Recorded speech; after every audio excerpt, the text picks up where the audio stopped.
Untuk selanjutnya yaitu penyampaian materi sosialisasi oleh Subkoordinator Layanan Perpustakaan kepada Bapak Susianto SIPIS dipersilakan. Ya, terima kasih. Assalamualaikum warahmatullahi wabarakatuh. Waalaikumsalam warahmatullahi wabarakatuh. Mohon izin Bapak Kabid Perpustakaan. Perkenalan dulu ya, nama saya Susianto. Jabatannya pustakawan sebenarnya. Kalau Subkoordinator sudah staf dia. Yang alhamdulillah disyukur kepada Allah SWT pada pagi hari ini kita bisa bertemu di Aula Niskala Dinas Kearsipan dan Perpustakaan Kabupaten Banjarnegara. Sebelum sosialisasi ada sedikit mengantarkan dulu ya. Jadi kalau dulu memang namanya lomba bercerita. Kalau sekarang sudah, karena memang kita didanai oleh APBN, jadi kita mengikuti petunjuk dari Perpustakaan Nasional namanya lomba bertutur, sama aja. Dan lomba ini sebenarnya sudah hampir setiap tahun kita laksanakan. Jadi kita mengadakan lomba itu dari tahun, kalau nggak salah 2006 itu sudah melaksanakan. Dan seringnya itu memang berjenjang dari kecamatan, kemudian mewakili kecamatan hingga kabupaten mewakili tingkat provinsi dan seterusnya. Dan alhamdulillah Banjarnegara itu sudah di tingkat provinsi, alhamdulillah sudah berbicara banyak. Jadi kalau nggak salah itu 2 kali juara provinsi. Yang pertama itu tahun 2017 kalau nggak salah. Juga dari Kebun Tudur juga ya Pak. Kemudian sebelumnya sudah ada Gunung Jati. Gunung Jati ya, oh ya Gunung Jati ini Gunung Jati. Kemudian tahun yang kemarin tahun 2024, alhamdulillah kita di tingkat nasional juara 3. Jadi dari Pakedongan juga nih. Jadi saya nggak tahu mungkin Pakedongan punya kebiasaan bercerita lebih banyak di sana atau mungkin. Kalau kita bercerita ya cerita ngelong itu lah Pak. Kalau di sana mungkin lomba budaya lisannya mungkin lebih kuat. Dan alhamdulillah tahun ini kita mendapatkan dana alokasi khusus tapi yang non fisik. Jadi biaya ataupun anggaran dari lomba ini akan ditanggung oleh APBN melalui dana non fisik. Materi langsung saja ini untuk menyingkat waktu. Yang pertama adalah yang akan kami sampaikan. Yang pertama adalah tujuan lomba bertutur. Tujuannya yang pertama tadi sudah disampaikan oleh Bapak Kadin, terutama untuk meningkatkan kegemaran membaca dan literasi pada anak. Jadi bertutur atau bercerita itu penting. Jadi banyak manfaat dari bercerita, terutama untuk anak-anak. Sekarang mungkin banyak orang tua yang sudah tidak melakukan bercerita ke anak sebelum itu, padahal itu sangat penting. Jadi kalau anak itu kan kata ketikanya beliau Pak tadi bahwa di usia emas itu, kalau anak-anak itu memang memorinya sangat kuat, apapun mungkin dari kecil orang tua menceritakan sesuatu yang mempunyai nilai kepahlawanan dan sebagainya akan selalu ingat sampai tua. Kemudian tujuan yang kedua mempopulerkan buku cerita dan seterusnya. Yang ketiga mempersiapkan generasi muda. Kemudian metode pelaksanaan. Nah, metode pelaksanaan ini lomba bertutur ini dilaksanakan secara luring atau offline atau di tempatnya. Jadi rencananya akan dilaksanakan di sini di Dinas Kearsipan dan Perpustakaan. Dan karena mungkin ibu bapak sudah tahu nih yang sedang kita ada efisiensi. Jadi ada efisiensi. Jadi lomba ini hanya dilaksanakan di tingkat kabupaten berjenjang, karena sesuai dengan pemberitahuan dari provinsi bahwa mohon maaf ini kita tidak bisa berbuat apa-apa. Jadi lomba ini tidak berjenjang, hanya sampai tingkat kabupaten. Tapi kita tidak tahu, mungkin di tengah jalan bisa berubah dari keputusan dari tingkat nasional juga bisa. Dan karena ada efisiensi, jadi kena imbasnya provinsi.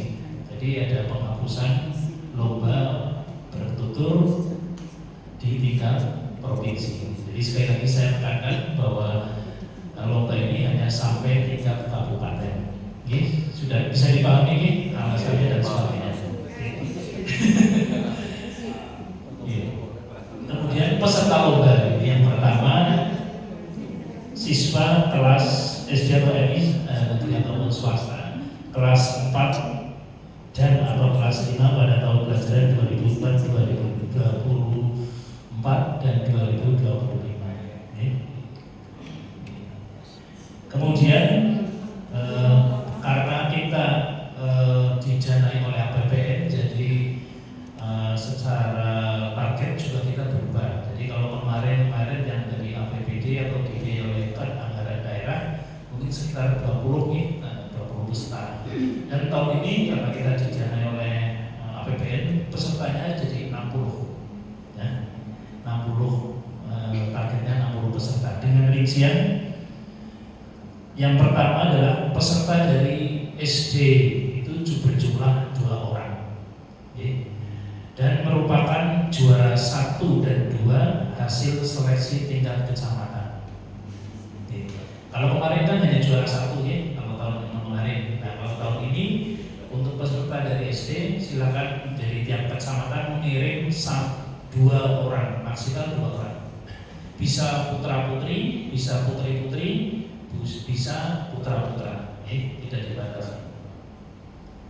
Bisa dipahami gini, 2 orang setiap kecamatan.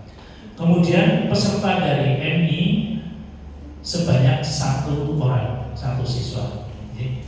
Jadi silakan untuk yang dari MI kecamatan menyeleksi 1 orang yang merupakan juara 1 hasil seleksi tingkat kecamatan. Mungkin kalau karena tahun ini mungkin pertama dari MI, dari PDAS, dari kecamatan untuk menyeleksi.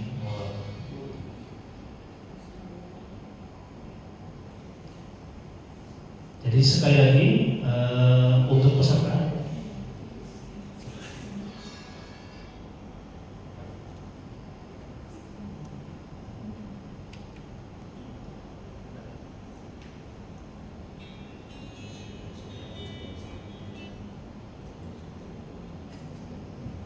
ya, saya ulangi, untuk pesertanya berjumlah 60 orang dari setiap kecamatan 3 orang, ya, 2 orang dari SD, 1 orang dari MI.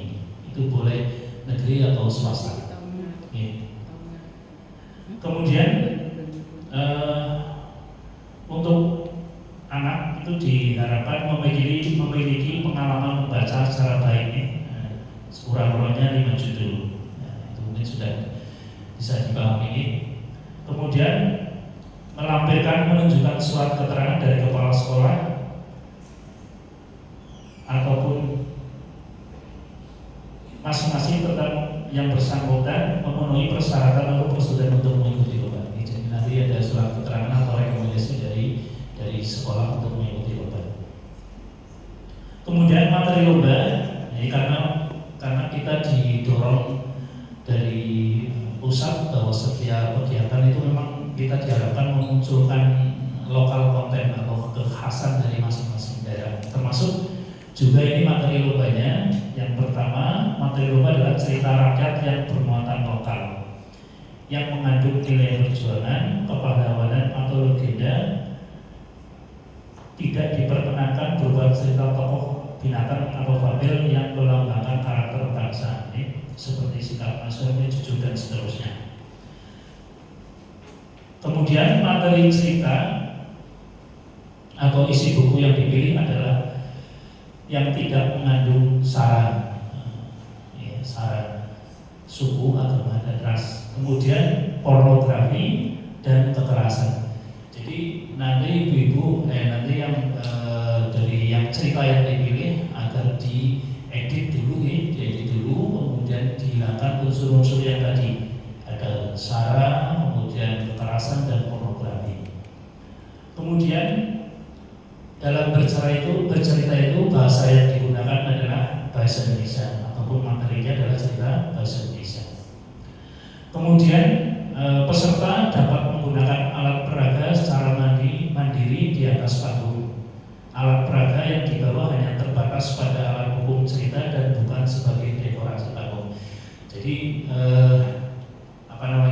dalam bercerita nanti anak akan tampil biasanya ada membawa alat peraga dan alat peraga itu tersebut dibatasi, jadi tidak mendominasi panggung seperti background itu tidak, tapi hanya alat untuk mendukung cerita. Seperti mungkin kalau anak bercerita tidak didukung alat seperti ini, satu katakanlah tidak berkembang, bisa dimasukkan membawa alat peraga, tapi tidak untuk dekorasi. Bisa dipahami ini? Jadi seperti background panggung belakang itu tidak diperkenankan. Kemudian yang selanjutnya persyaratan administrasi lomba. Yang pertama mengisi belangko biodata peserta. Jadi nanti mungkin akan disiapkan oleh panitia ya terkait dengan belangko. Kemudian surat keterangan dari kepala sekolah, kemudian sinopsis cerita itu diusahakan diwajibkan rangkap 3 karena nanti akan dibagikan ke dewan juri masing-masing satu rangkap ya. Jadi setiap peserta membuat sinopsis rangkap 3. Kemudian terkait dengan ukuran hurufnya mungkin sudah di materi ada di layar. Kemudian menunjukkan buku asli sumber cerita. Mungkin untuk sumber cerita bisa didapatkan di dinas perpustakaan ada ya Pak Iwan. Ya, jadi kalau Bapak Ibu menghendaki sumber buku ceritanya di kita juga ada, jadi bisa dipinjam ataupun di fotokopi. Kemudian karena setiap peserta itu harus didampingi oleh satu pendamping, maka ada surat tugas pendamping dan pendampingnya hanya 1 orang. Kemudian fotokopi kartu keluarga 1 lembar untuk anak pesertanya. Kemudian bakasan berkasnya diterima paling lambat tanggal 21 April. Ini 21 April 2025 atau hari Senin. Jadi masih mungkin dalam setiap kecamatan untuk menyeleksi masih ada waktu sekitar 1,5 bulan ini monggo.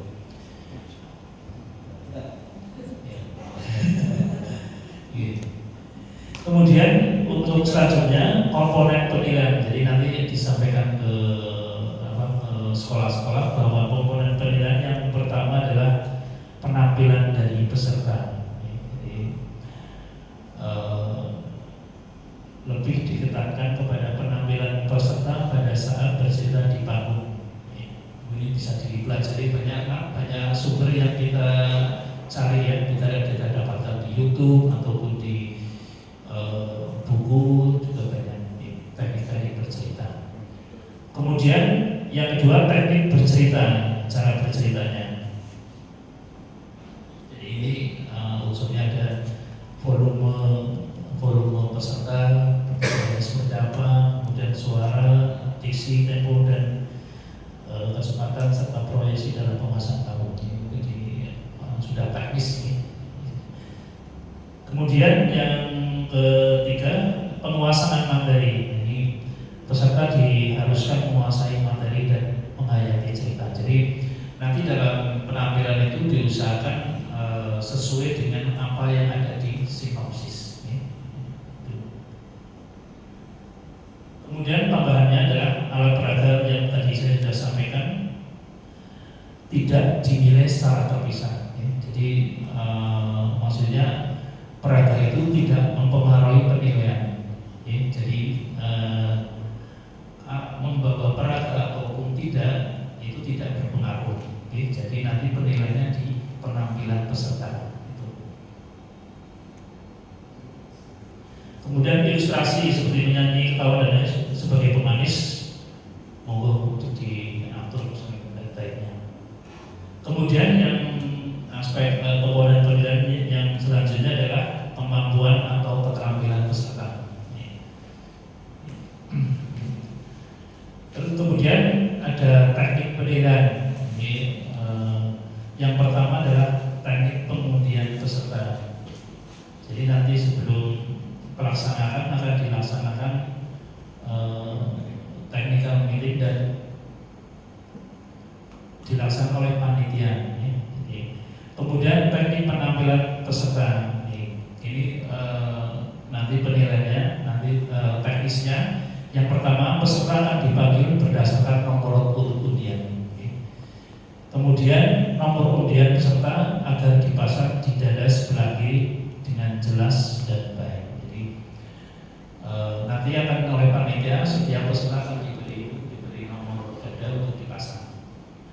Kemudian sebelum bercerita, peserta diwajibkan memberi hormat kepada hadirin dan menyebutkan judul buku, nama penulis dan penerbit. Ini maksudnya buku yang dijadikan sumber cerita, ini nanti disebutkan. Kemudian waktu bercerita atau durasi bercerita di atas panggung atau pentas adalah 15 menit. Jadi tidak harus 15 menit, maksudnya bisa 10 menit boleh, tapi jangan melebihi 15 menit. Kemudian untuk kode isyarat pada saat bercerita, yang pertama lampu hijau menyala. Jadi nanti setiap peserta akan tampil, sebelumnya akan dinyalakan lampu hijau untuk tanda dimulai. Kemudian lampu kuning berjalan 10 menit, kemudian lampu merah sebagai tanda waktu penyampaian selesai. Kemudian waktu pelaksanaan lomba akan dilaksanakan di Dinas Kearsipan dan Perpustakaan Kabupaten Jatara pada hari Senin sampai Rabu. Jadi karena pesertanya dimungkinkan banyak, jadi satu hari itu tidak selesai. Kalau kemarin tahun 2024 satu hari selesai karena 20 orang, ini 60. Jadi asumsi satu peserta 15 menit, kalau kali 60 bisa sampai jadi nanti akan diatur untuk penampilan berdasarkan nomor undian. Waktunya jam 8 sampai dengan selesai. Kemudian hadiah kejuaraan. Ini alhamdulillah kita ada peningkatan yang cukup drastis ya, karena kita dibiayai oleh APBN, jadi standarnya memang lebih tinggi. Untuk juara 1 5 juta. Ya, ini sudah lebih dari lumayan ini. Kemudian juara 2 4 juta, juara 3 3 juta, juara harapan 1 2 juta, harapan 2 1.500.000, juara harapan 3 1 juta. Monggo silakan diinformasikan ke sekolah-sekolah sebagai daya tarik nih, dan ya bisa diadakan lanjut hadiahnya lumayan. Ya, kemudian menara hubung ataupun yang bisa dihubungi sudah dicantumkan di layar. Enggak ada ya? Oh ya. Yang di surat. Di surat ada ya? Jadi monggo silakan. Kalau masih menemui kendala ataupun informasi yang lebih lanjut, silakan menghubungi yang ada di surat. Kemudian jadwal kegiatan